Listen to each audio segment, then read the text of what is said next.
In this video we look at the amazing chaga fungus, its health benefits, where it grows, what it looks like, how to harvest it, and how to prepare it. Where does chaga grow? Chaga, Inonotus obliquus, grows in colder climates in northern Europe, Canada, the northern parts of the United States, and northern Asia. Chaga grows mainly on birch trees, so if you live in an area with birches, you will likely have chaga nearby too. What does chaga look like? Chaga fungus sticks out from the white bark of birch trees as a dark brown, even blackish mass that looks like burnt charcoal.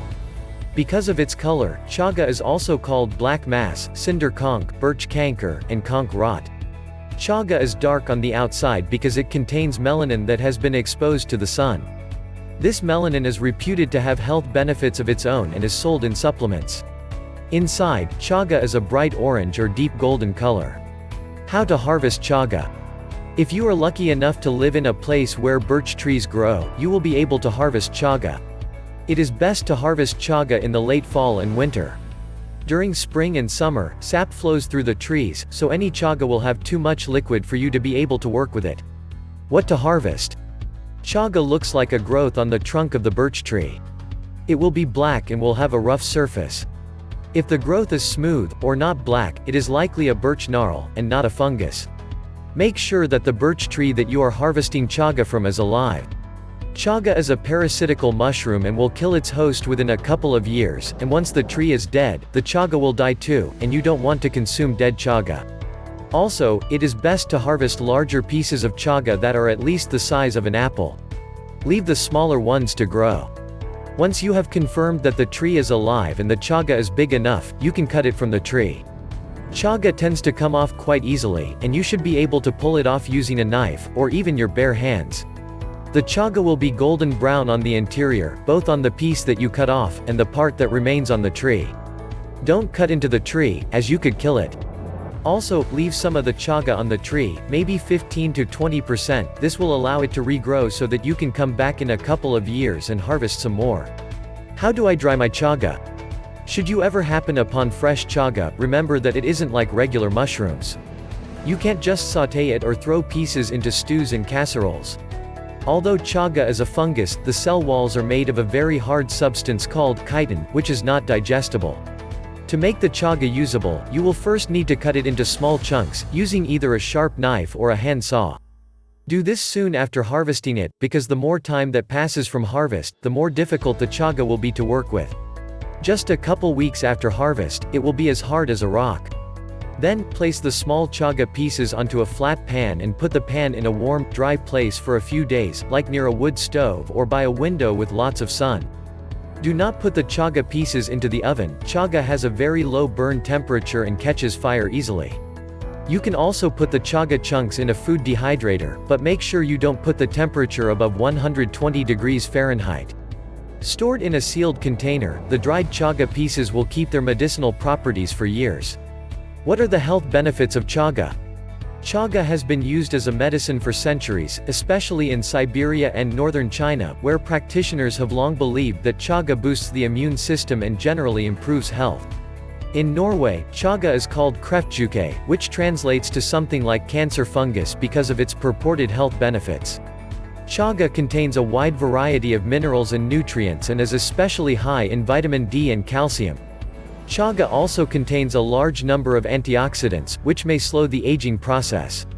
These antioxidants may also reduce bad cholesterol, which could be useful in fighting heart disease. They also have strong anti-inflammatory and immune balancing properties. Early research indicates that chaga may have anti-cancer properties as well. Tests on animals have shown promising results, but further research on humans needs to be done. Does chaga have side effects? Talk to your doctor if you have a medical condition or take medications, as chaga can interact negatively with those medications. Chaga may lower blood pressure, which can affect blood pressure medications. The mushroom also contains compounds that may interfere with blood clotting medications. Always discuss supplement use with your medical practitioner, as they can help you understand the benefits and side effects associated with chaga and other supplements. How do I buy chaga? If you don't have a source of fresh chaga, you can buy dried chaga, also called chaga chunks, from some specialty grocery stores and also online. You can make tea from the dried chaga chunks, or you can grind your chaga pieces into a powder. You can do this by putting them into a coffee grinder or with a mortar and pestle. Chaga powder does not dissolve, so it is best to put the powder into a tea infuser or reusable tea bags, and then steep it in hot water. You can also steep dried chaga chunks, but it will take much longer.